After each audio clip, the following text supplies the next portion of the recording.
It's round one in the oh-so-complicated attempt to repeal, reform, replace, and repair Obamacare, something President Trump has consistently promised would be on the top of his agenda. Obamacare is collapsing, and it's in bad shape, and we're going to take action. There's going to be no slowing down. There's going to be no waiting and no more excuses. This first proposal comes from House Republicans and is called the American Health Care Act. It would keep two popular features of Obamacare, protections for patients with pre-existing conditions with one big caveat, and allow parents to keep children on their plans until the age of 26. The individual mandate for insurance would be gone, but there would be tax credits for people to buy health insurance, though of less value than current subsidies. Under Obamacare, 31 states expanded Medicaid with the help of the federal government. About 11 million low-income adults got health insurance as a result. This bill would change how that money is dispersed, potentially curtailing coverage to millions, and outright end the expansion at the end of 2019.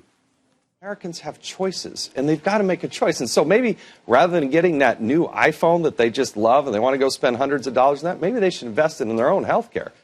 Some Republicans have significant problems with this bill, believing it just swaps entitlements and doesn't cut enough. Many Democrats just don't like it, period. Trump Care is breathtakingly irresponsible. It seems designed to cover fewer Americans and make that coverage less affordable and less generous. It seems designed to make America sick again. Trump is endorsing this bill. Remember what he said just a couple of weeks ago? I have to tell you, it's an unbelievably complex subject. Nobody knew that health care could be so complicated. I think maybe a few people did, like my guest tonight. Jonathan Gruber, an economics professor from MIT, was the architect of universal coverage here in Massachusetts and consulted with the Obama administration on the ACA. Good to see you, Jonathan. Mike Astor is a former commissioner of Social Security during both the Bush and beginning of the Obama administrations, including during the rollout of the Affordable Care Act. Mike, it's good to see you, too. Very quickly, gentlemen, I know this is just the first salvo on what's going to be a fairly long process, but what is your initial reaction, Jonathan, to what came out yesterday? I'm disappointed. I don't really understand the point of it. Essentially, if you think it's just sort of cutting coverage for the sick, the poor, and the elderly in order to give a tax break to the wealthiest Americans, I don't really understand what this accomplishes except sort of being mean-spirited and giving a tax break to rich guys. Do you understand what it accomplishes? Yeah, I think this is very positive. How so? Well, I think that Obamacare is horribly flawed. I've worked with the people who created it. They know that. They knew that there were a lot of things that needed to be changed. And this is the entitlement of the Great Society area that's the second most unpopular with American people. And the other one, which was long-term care, was repealed in a week. So we need change. Now, again, to the President's credit, the things that have made Obamacare popular, he's embraced. And what he's trying to do is to clear up the administrative mess and a lot of the perverse incentives of Obamacare. Yeah, but Mike, he can embrace whatever he wants. How's he paying for this thing? I mean, the mandate is gone. A tax on the wealthiest individuals. By the way, some wealthy individuals are going to get as much as $200,000 in tax cuts. It's a transfer of wealth. The mandate didn't work anyway. It's so riddled with exceptions. But it's a funding source. What's the funding? No, it's not. It looks like Swiss cheese. What's the funding source for maintaining these two key provisions? We are funding with general revenue. And the question is, there was some of that in Obamacare. There were a lot of new taxes that were a hidden cost to Obamacare, most of which are going away. There's no free lunch. But it's not clear that this is going to be, I think this is going to be cheaper to run well than Obamacare. Obamacare was an administrative nightmare, and there was an enormous amount of cost in incredibly Rube Goldberg administrative systems in the states and the federal government, and it imposed a lot of Rube Goldberg requirements on the private sector, a cost that people tend to ignore. He says it's going to be cheaper, more affordable. The head of the OMB, Mike Mulvaney, seems to agree. He says everybody who's looked at it knows this is going to save a dramatic amount of money. Once you repeal the mandate in Obamacare, repeal the taxes in Obamacare, repeal the penalties, it's going to help with the deficit. I don't understand his point. I don't understand Mulvaney's point. If there's less revenue, unless you cut the provision of services to the bare bones, which maybe they're doing, obviously it can't cost less. Can it, or does it? You don't understand their points because their points are wrong. No offense, Mike, but look, at the end of the day, at the end of the day, what you have in the kind of arguments Mike's made and the kind of arguments Republicans are making today is the same ad hominem mistaken attacks on Obamacare, followed by the said talking points that don't match the law. So, for example, less administratively complicated. It still is an income-based subsidy, just like Obamacare does. A big thing that Speaker Ryan's emphasizes, less incentives to work. Will anyone in America ever earn $75,100 again? I highly doubt it, because there's enormous tax at $75,000. But Jonathan, so isn't basically, I don't understand how it helps. You know, often when somebody's elected president or governor, they claim a mandate and their opponents say, no, they didn't get that mandate. Right. No one can deny that this guy campaigned on building a wall and repealing and replacing Obamacare. Yeah. So even if you don't like it, this is essentially a variation on what he promised for 15 months, wasn't it? 18 months. This is a variation on it. I think Paul Krugman today called it Obamacare 0.5. So it's a variation. But here's my point, Jim. What does it accomplish? It still has tax credits that are less affordable than they were before. It still has all the insurance regulations, the most important ones, which are good news. It protects the sickest Americans. It still has income-based tax credits, but in a way which doesn't help the poor as much.